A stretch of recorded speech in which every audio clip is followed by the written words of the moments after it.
Hi guys, in this video I'm gonna show you or I'm gonna explain to you how this code works. So this code which are required by list operation. So yung gamit namin dito is list.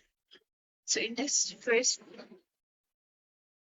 line, we have the appended or append.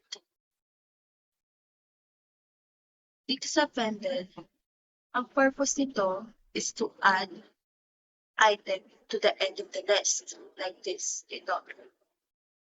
So si Mr. Kabadi, in-add siya dito sa employees list. And after, pag na-add na siya, ga-appear po yung print after pending Jordan Cabal employees. Then magpuprint po siya. Then sa second naman, extend.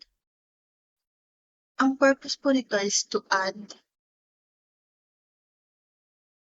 multiple items from other lists to the end of the first list. So, dito, inad niya po si Ella at si Tom. The next one, insert. Sa insert naman po, ito po yung mga items na ini-insert at a specific position in the list. So, yung HR po, wants niya po si Ana Miles as the second employees sa position po ng employees. Next code is the remove. Si remove, purpose po nito is magtanggal ng mga employees. Like si Mark Santos. Tinatanggal niya si Mark Santos sa employees. The next one is the pop. Ito po si pop is yung purpose po nito is to remove and to return the last item or the specific index.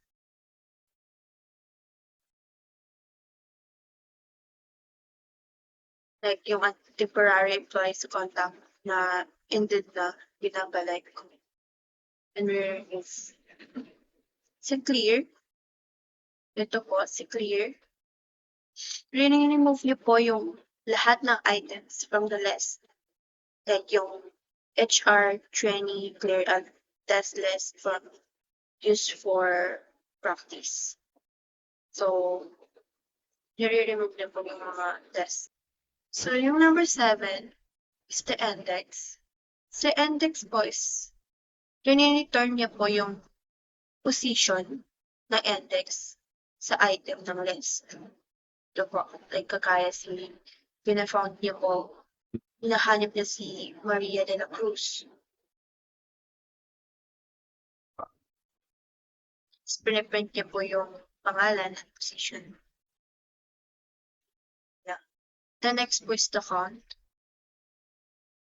Dito po sa count, ito po yung kung ilan or how many times a specific item appear in the list. Like kagaya po ni John, ang pangalan John, kung ilang John po ba ang ma-appear sa employees list na update niyo po. Then sa 9, the sort. Yung sort po is, ito po yung ascending alphabetical order. Like, ina-alphabet niya po yung mga pangalan ng mga employees list. Then, the number 10, reversed. Sa reversed, ito po yung ini-reverse niya po ang order sa employees list. Kung gusto ng mga HR na mag-view sa most recent hired employees first, piniprint niya po. Ito po, piniprint niya po yung ganyan. Then, the last one is the copy. Ito po yung nag-create po siya ng duplicate sa employees list. Kung gusto po ng HR na mag-back up of the employee list, ito po yung ginagamit nila, si copy.